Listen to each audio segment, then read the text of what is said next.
Bhí fatas úntach ag Mionúr Longfort a gcuige lein as chur an bua bhí cóid le canis lein an drí bhalagar chórsaí. Chunas mar bhach cógaing ard vaca ar thuis clé canis alle. Irí le cealaigh a hamon trátrachta.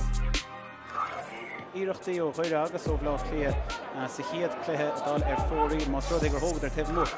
Nú dír taobh sig an dahad a cóig an chiad íireachtaí sa ón David Clay. Well, ní chuir sé hen. Stop. Le díomad ó roir. Fear drum an tí aimín chiad scór. Seanis an captain Sheo Longfort chun sé a trasna agus a róthar an sota every day Russell Martin agus an count sin corthe is dólam han trasná tá go dain sé búte có ríist tá sé búte ag an captain is an captain ag ír scóir I'm siú é héin é bhúr isteach a sé bada hansa ag jasú scatóga sé hana có búte Lucas ó Daniel Hampín an slúin áide Dánach a snéir an sa Mhacha Longfort brás agus tá ráitis ó dhéanamh go béidir sin chomach ó flein á seaachn cóirce a chur bachad is sé a bhúr bhna le díomad ó ruachan is trasna go dtí chumach bhí an chun taobhiste na féin chun fós a ruair a sé dain séireach a bhíochan is Peile chuirthe ag ard bhacha cúb agus tíine sé sin rudaí a bhadan is duchar de Longfort iad ag ír rudaí a ampú thart. Widú síos séileh chamád na scór na hógan nuair a hán deise có chunal mac léman is.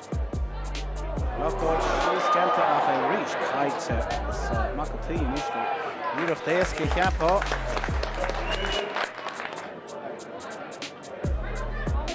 Ach séileh ónta gesna tos agus annach an crotha get trach nóna.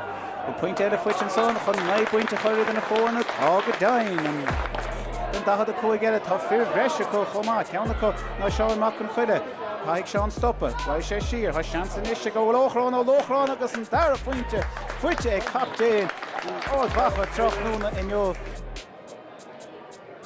Longfort ag gimmert go má i láin ach níor háirla sé dómhainneomh caithfir rá troch botún leis an darn troch botún in séileh agus troch cosint an sochas an súd go háir a heimpir an dahad a cóig íireacht eile so das éasca agus ád bhacha cad é mar dulf an ceang há denta ag na láid óga seo le cúpla mí an nuas.